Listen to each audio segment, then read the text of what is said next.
Hi dear students, hi, how are you? I think you are fine. I'm very happy to see you not in live but in online.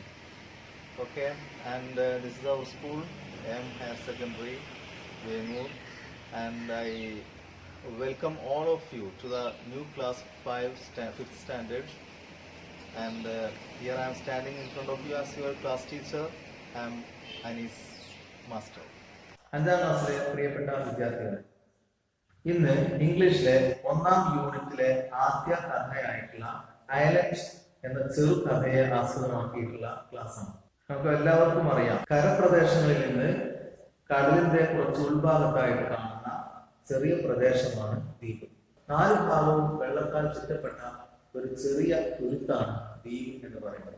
നമുക്ക് എല്ലാവർക്കും അറിയാം, ഈ ഐലൻഡിൽ നടക്കുന്ന രസകരമായ humorous ആയിട്ടുള്ള ഒരു സംഭവ കഥയായിട്ടാണ് ഇവിടെ നമ്മൾ ഐലൻഡ് എന്ന ഈ ഒരു പാഠഭാഗത്തിലൂടെ പഠിക്കുന്നത്. Let's see what happens there and how they live on. We all know that this is a humorous incident that happens in an island where a fisherman and his wife lived on. The island. We have mobile phones, laptops, smart boards, and many other gadgets today, which make our life easy and comfortable. But there was a time when people didn't have any of these. The African folktale you are about to read describes a humorous incident that happened at a time when people hadn't even heard of many of the things that we use now. എന്താണ് ആ ജനങ്ങളുടെ പ്രത്യേകത? നമ്മുടെ കയ്യിലുള്ള യാതൊരു തരത്തിലുള്ള ആധുനിക ഉപകരണങ്ങളൊന്നും അവരുടെ ഉപയോഗിച്ചിട്ടില്ല, അവർ കേട്ടിട്ട് പോലുമില്ല. ഈ മുക്കുവനും ഈ ഭാര്യക്കുമാണ് ഒരു കണ്ണാടി ധരിക്കുന്നത്. നമ്മുടെ കയ്യിലുള്ള മൊബൈൽ ഫോണോ ലാപ്ടോപ്പോ എന്തിന് വൈദ്യുതി പോലും ഇല്ലാത്ത ആ നാട്ടുകാർക്ക് ഒരു കഷ്ണം കണ്ണാടിയുടെ ചില്ല് ലഭിച്ചാൽ എന്തായിരിക്കും അവിടുത്തെ അവസ്ഥ? വളരെ രസകരമായ ആ കഥ നമുക്ക് കേൾക്കാം. I'm sure you will listen to it. Long, long ago, a fisherman and his wife lived on an island. It was a lonely island. The people of the island led a quiet and simple life. They had no electricity, no phone, no television, no newspaper. They had no hairbrush, no mirrors either. എന്താണ് ഈ ആദ്യ പാരഗ്രാഫിൽ നമുക്ക് മനസ്സിലാക്കാനുള്ളത്? വളരെ പണ്ട് നടന്ന ഒരു സംഭവമാണ് ഇവിടെ എഴുത്തുകാരൻ നമ്മോട് പറയുന്നത്. ഒരു മുക്കുവനും അദ്ദേഹത്തിന്റെ ഭാര്യയും ഒരു ദ്വീപിൽ ജീവിച്ചിരുന്നു. വളരെ സന്തോഷകരമായ ജീവിതമാണ്. അവരുടെ കയ്യിൽ മൊബൈൽ ഫോണോ ലാപ്ടോപ്പോ അത്തരത്തിലുള്ള ടിവിയോ ഒന്നുമില്ലെങ്കിൽ പോലും അവരുടെ ജീവിതം വളരെ രസകരമായിരുന്നു. അവർക്ക് വൈദ്യുതിയില്ല, ഫോണില്ല, ടെലിവിഷൻ ഇല്ല, എന്തിനും ന്യൂസ് പേപ്പർ പോലും ഇല്ല. അത് മാത്രമല്ല, they had no hairbrushes, no mirrors either. അവർക്ക് കണ്ണാടിയുമില്ല, തലമുടി ചെയ്യാനുള്ള ചീർപ്പുമില്ല. Okay, let's read the second paragraph. I'm sure you are also following what I'm reading, right? The only way the islanders came to know about the world outside was through the ships that passed the island. രണ്ടാമത്തെ പാരഗ്രാഫിൽ പറയുന്നത്, ഈ ദ്വീപവാസികൾക്ക് പുറം ലോകത്തെ കുറിച്ചിട്ട് യാതൊരുവിധ വിവരവും ഉണ്ടായിരുന്നില്ലെങ്കിൽ പോലും ചില കാര്യങ്ങൾ അവർ പുറം ലോകത്തിൽ നിന്ന് മനസ്സിലാക്കിയിരുന്നു. എങ്ങനെയാണ് അവർ മനസ്സിലാക്കിയത്? അവരുടെ കരയിൽ നിന്ന് നോക്കിയാൽ അകലെ നീങ്ങിക്കൊണ്ടിരിക്കുന്ന കപ്പലുകൾ കാണാം. ആ കപ്പലാണ് അവർക്ക് പുറത്തൊരു ലോകമുണ്ടെന്ന ധാരണ ഉണ്ടാക്കിയത്. ഇനി മൂന്നാമത്തെ പാരഗ്രാഫ് നമുക്ക് വായന തുടരാം. The sailors in the ship threw old, worn-out toothbrushes, broken buckets, torn shoes, etc. into the sea. When these things came ashore, the people of the island collected them. കപ്പൽ യാത്രികരായിട്ടുള്ള ആളുകൾ അവരുടെ യാത്രക്കിടയിൽ മുഷിഞ്ഞു പോയ പല വസ്തുക്കളും, ആവശ്യമില്ലാത്ത പല വസ്തുക്കളും കടലിലേക്ക് വലിച്ചെറിയുമായിരുന്നു. അങ്ങനെ വലിച്ചെറിയുന്നവയിൽ എന്തൊക്കെയുണ്ട്? ടൂത്ത് ബ്രഷ്, അതുപോലെ ഷൂസ്, ബക്കറ്റ്സ്, ഇവയൊക്കെ കടലിലേക്ക് വലിച്ചെറിയുമായിരുന്നു. ഈ നാട്ടുകാർ, ഈ ദ്വീപവാസികളായിട്ടുള്ള ആളുകൾ ഇങ്ങനെ വലിച്ചെറിയപ്പെടുന്ന വസ്തുക്കൾ കരയിലേക്ക് അടിയുമ്പോൾ ഇവരെല്ലാം കൂടി കളക്ട് ചെയ്തു വെക്കും. എല്ലാം കൂടി ഒരു ഭാഗത്ത് സമാഹരിച്ചു വെക്കും. ഇതായിരുന്നു ആ ദ്വീപവാസികൾ ചെയ്തിരുന്നത്. When the first page number 8 comes to an end, we have three questions. What are they? Is the island a place like yours? How is it different? The second question, how did the islanders know about the world outside? The third question is, why did the islanders collect the things came ashore? These are the three questions we have to find out the answers. From the text itself, that is the page number 8. നമ്മുടെ കഥ ഇനി രസകരമായ ഒരു സംഭവത്തിലേക്ക് പോവുകയാണ്. Father comes alive, page number 9. Let's read the first paragraph of the page number 9. Father comes alive. Father comes alive. One day, the fisherman was walking along the seashore. After the death of his father, it was for the first time he was going out. Oh, my father, how loving he was, he thought. Never can I see him again. അദ്ദേഹത്തിന്റെ മനസ്സിൽ നിറയെ അദ്ദേഹത്തിന്റെ അച്ഛന്റെ ചിന്തകളാണ്, അച്ഛനെ കുറിച്ചുള്ള ചിന്തയാണ്. എന്താണ് അദ്ദേഹം കരുതുന്നത്? എന്തൊരു സ്നേഹനിധിയായ അച്ഛനായിരുന്നു അദ്ദേഹം. അദ്ദേഹത്തെ ഇനി എനിക്ക് കാണാൻ കഴിയില്ലല്ലോ എന്ന്, never can I see him again, ഇനിയും അദ്ദേഹത്തെ ഒരിക്കൽ കാണാൻ കഴിയില്ലല്ലോ എന്ന ചിന്തയോടുകൂടി he was walking along the seashore. Okay, let's move to the second paragraph. Suddenly, a flash of light fell on his eyes. Something shining was lying on the sand. He picked it up and looked at it. He had never seen such a thing before. He saw a face in it. He was scared. He threw it away, but after a while he walked towards it again. He picked it up and saw the face in it again. അതിലെ രണ്ടാമത്തെ paragraph നോക്കാം. തന്റെ അച്ഛനെ കുറിച്ചുള്ള ചിന്തയുമായിട്ട് ആ കടപ്പുറത്തുകൂടി നടക്കുന്ന അദ്ദേഹത്തിന്റെ കണ്ണിലേക്ക് ഒരു മിന്നൽ പ്രകാശിച്ചു. ആ പ്രകാശം കണ്ട ഭാഗത്തേക്ക് അയാൾ നോക്കി. നല്ല തിളക്കമുള്ള ഒരു വസ്തു. അദ്ദേഹം അതെടുത്ത് അതിലേക്ക് നോക്കി. അങ്ങനത്തെ ഒരു വസ്തു അതിനു മുമ്പ് അദ്ദേഹം കണ്ടിട്ടേ ഇല്ല. എന്താണത്?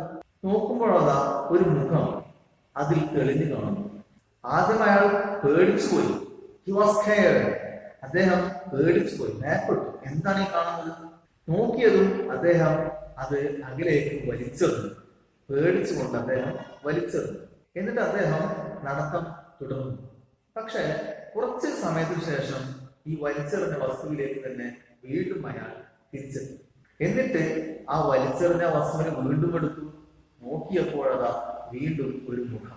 എന്തുകൊണ്ടാണ് അദ്ദേഹം ഭയപ്പെടാൻ കാരണം? അദ്ദേഹത്തിന്റെ മുഖം മുമ്പ് കണ്ടിട്ടുണ്ടാവും? ഇല്ല. കാരണം ആ നാട്ടിൽ കണ്ണാടികൾ ഉണ്ടായിരുന്നില്ല. അതുകൊണ്ട് തന്നെ തന്റെ മുഖം അദ്ദേഹം മുമ്പ് ഒരിക്കലും കണ്ടിട്ടുമില്ല. പെട്ടെന്നാണ് അദ്ദേഹം ചിന്തിച്ചത്, ഈ തന്റെ അച്ഛനാണല്ലോ എന്ന കാര്യം. He had never seen his own face before. He thought it was his father's face. He was very happy. He thanked God for sending his father's picture. He smiled at the picture. What a surprise! It smiled back. തന്റെ മുഖം ഒരിക്കലും കണ്ടിട്ടില്ലാത്തതിനാൽ മുക്കുവൻ കരുതിയത് ആ കാണുന്നത് തന്റെ അച്ഛനാണെന്ന്. അവൻ വളരെ സന്തോഷവാനായി. He was very happy. ഉടൻ തന്നെ അവൻ ദൈവത്തിന് നന്ദി പറഞ്ഞു. Thank God for sending me my father's picture. എന്റെ അച്ഛന്റെ ഫോട്ടോ, ആ ചിത്രം എനിക്ക് അയച്ചു തന്നത് ദൈവമേ നിനക്ക് നന്ദി എന്ന് മുക്കുവൻ പറഞ്ഞു. അവൻ കൗതുകത്തോടുകൂടി തന്റെ അച്ഛന്റെ മുഖത്ത് നോക്കി ചിരിച്ചു. അത്ഭുതം, തിരിച്ച് അച്ഛൻ തന്നോട് ചിരിക്കുന്നു. Now we are going to wind up this session after reading the final paragraph of the Father Comes Alive, page number 10. Let's read it now. He turned the mirror to see if his father was behind it, but he could not see anyone. Once more he turned it to his face. Oh, my loving father! He spoke to his father. His father's lips moved, but he heard nothing. He became sad. He cried. His father too seemed to cry. He held the mirror close to his heart and went home. തന്റെ അച്ഛനാണെന്ന് കരുതി സന്തോഷിച്ച ആ മുക്കുവൻ കണ്ണാടിയുടെ പുറം വശത്തേക്ക് തിരിഞ്ഞു നോക്കി. കണ്ണാടിയുടെ പുറകുവശത്ത് തന്റെ അച്ഛനെങ്ങാനും നിൽക്കുന്നുണ്ടോ എന്ന സംശയം കൊണ്ടാണ് ആ മുക്കുവൻ കണ്ണാടി തിരിച്ചു നോക്കിയത്. പക്ഷെ ആരുമില്ലായിരുന്നു അതിന് പിന്നിൽ. നമുക്ക് എല്ലാവർക്കും അറിയാം. വീണ്ടും തിരിച്ചു തന്റെ മുഖത്തേക്ക് തന്നെ. അതാ ആ മുഖം അവിടെ തന്നെ ഉണ്ട്. തന്റെ അച്ഛനോട് എന്തൊക്കെയോ അവൻ സംസാരിച്ചു. അത്ഭുതം തന്നെ, തിരിച്ച് അച്ഛന്റെ ചുണ്ടുകൾ അനങ്ങുന്നുണ്ട്, പക്ഷെ ശബ്ദം കേൾക്കാൻ പറ്റുന്നില്ല. മുക്കുവനാകെ പരിഭ്രാന്തനാണ്. അവൻ വല്ലാതെ ദുഃഖിതനായി. അവൻ കരഞ്ഞു. തന്റെ അച്ഛന്റെ ശബ്ദം അവന് കേൾക്കാൻ പറ്റുന്നില്ല, എന്നാലോ അച്ഛന്റെ ചുണ്ടുകൾ അനങ്ങുന്നുണ്ട്. ഈ ഒരു അവസ്ഥയിൽ അവൻ വല്ലാതെ ദുഃഖിതനായി കരഞ്ഞു. തന്റെ ദുഃഖം സഹിക്കവയ്യാതെ ആ കണ്ണാടിയെ തന്റെ മാറോട് അണച്ചുകൊണ്ട് അവൻ വീട്ടിലേക്ക് തിരിച്ചു. Next one is about the fight between the fisherman and his wife. Page number 11. The fight. The fisherman reached home and called his wife in excitement. See, who is there in it? He showed her the mirror. She looked eagerly into it. She saw the face of a woman in it. Oh, my mother! She looked so young. She was thrilled. Where did you get this thing from? Mother! Whose mother? The fisherman turned the mirror towards his face. It's my father. She grabbed the mirror from him and looked into it again. Are you joking? It's my mother, she cried out. The man was annoyed and snatched the mirror from her hands. He looked at it again to assure himself that it was his father. There is something wrong with you. You are going crazy. I'll never show you this again, he said. His wife tried to grab the mirror from him. The fisherman held on to it. They started battling for the mirror. The mirror fell down on the floor and broke into pieces.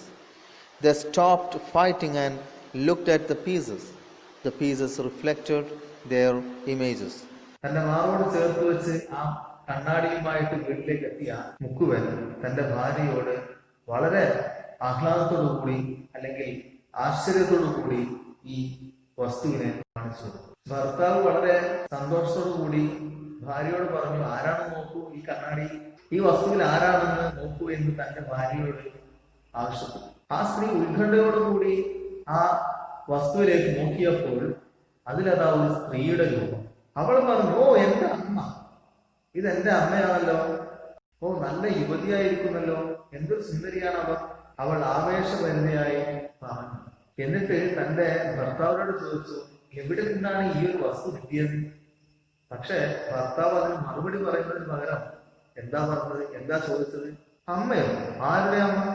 അങ്ങനെ പറഞ്ഞ് ഭർത്താവ് ആ കണ്ണാടി തന്റെ മുഖത്തിന് നേരെ തിരിച്ചു പിടിച്ചു. ഇറ്റ്സ് മൈ ഫാദർ, അതെന്റെ അച്ഛനാണ്. ആര് പറഞ്ഞു നിന്റെ അമ്മയാണെന്ന്? അത് കേട്ടതോടുകൂടി ഭാര്യ അദ്ദേഹത്തിന്റെ മുക്കുവന്റെ കയ്യിൽ നിന്നും ആ കണ്ണാടി പിടിച്ചു വാങ്ങിയിട്ട് തന്റെ മുഖത്തോട് ചേർത്ത് വെച്ചു. എന്നിട്ട് പറഞ്ഞു, ആറി ജോ, നിങ്ങൾ കളിയാക്കുകയാണ് ചെയ്യുന്നത്. ഇറ്റ്സ് മൈ മദർ, അതെന്റെ അമ്മയാണ്. അവൾ ഉറക്കെ പറഞ്ഞു. ഇത് കേട്ടതോടുകൂടി ആ മുക്കുവൻ അല്ലാതെ അസ്വസ്ഥനായിക്കൊണ്ട് തന്റെ ഭാര്യയുടെ കയ്യിൽ നിന്ന് ആ കണ്ണാടി പിടിച്ചു വാങ്ങി.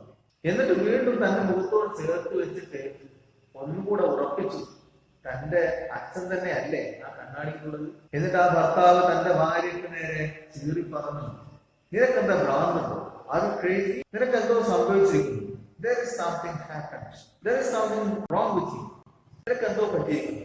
You are going crazy. ഇനി ഞാൻ ഇത് നിനക്ക് കാണിച്ചു തരുന്ന പ്രശ്നമേ. ഇത് കേട്ടതോടുകൂടി ഭാര്യക്കും ദേഷ്യം വന്നു. ആ ഭാര്യ തന്റെ ഭർത്താവിൽ നിന്ന് ആ കണ്ണാടി പിടിച്ചു വാങ്ങാൻ ശ്രമിച്ചു പരസ്പരം. പക്ഷെ ഭർത്താവട്ടെ അത് കൊടുക്കാൻ തയ്യാറല്ല. ഇങ്ങനെ പരസ്പരം പിടിച്ചു വലിച്ച് അവസാനം അവരുടെ കയ്യിൽ നിന്നും ആ കണ്ണാടി തെറിച്ചു വീണു. അത് പൊട്ടി കഷ്ണങ്ങളായി. കണ്ണാടിക്ക് വേണ്ടിയുള്ള ആ പരസ്പര പോരാട്ടത്തിനിടയിൽ കണ്ണാടി തെറിച്ചു വീണ് കഷ്ണങ്ങളായി മാറി. അതിന്റെ ഓരോ പീസുകളായി വ്യത്യസ്ത ഭാഗങ്ങളിലേക്ക് എത്തിയപ്പോൾ അവർ ഓരോരുത്തരും അവരുടെ കയ്യിൽ കിട്ടിയ കഷ്ണം കയ്യിലെടുത്ത് പിടിച്ചെന്ന്.